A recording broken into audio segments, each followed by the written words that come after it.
Hey, it's time to practice some mole to gram to molecule conversions. We have a worksheet here and every other problem is solved for you. It's a two-page worksheet. There's really not that many problems to do.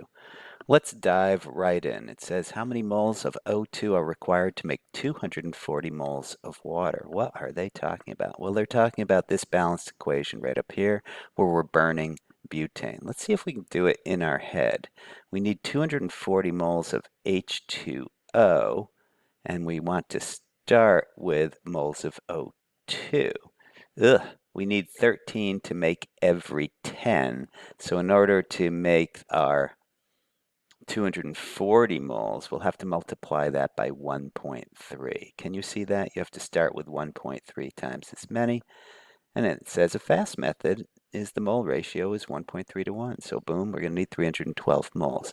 Now, a more reliable way to do this is to start with what you're given and work your way through. You're given, where are we? 240 moles of O2, of H2O, and we recognize that every 10 moles of H2O requires 13 moles of O2. Those are the stoichiometric coefficients, and that gives us the same answer. So do it either way when you try number 2.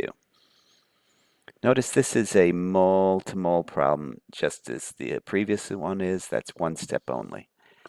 Here's one that's solved for you. It says how many grams of CO2 will be produced from 17 moles of O2. Now, when I see grams to moles, I recognize that's a two-stepper, and I probably won't try to estimate it. So I'll start with what I'm given, the 17 moles of O2.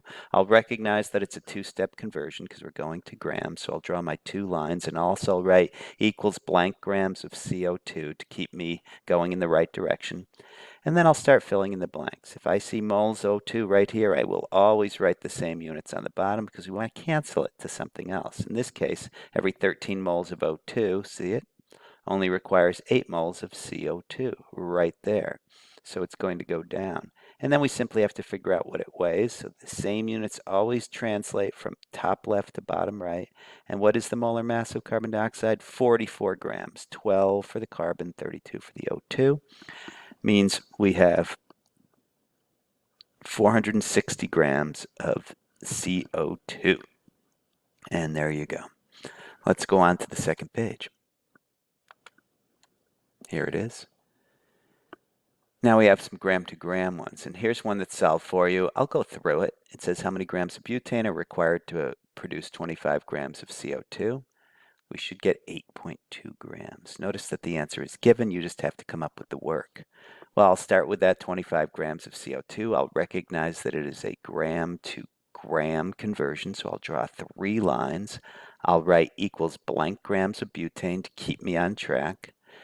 And I'll recognize that 44 grams of CO2 is a mole. Notice that grams of CO2 always cancels. We've now converted to moles of CO2, but we need moles of butane and then grams of butane.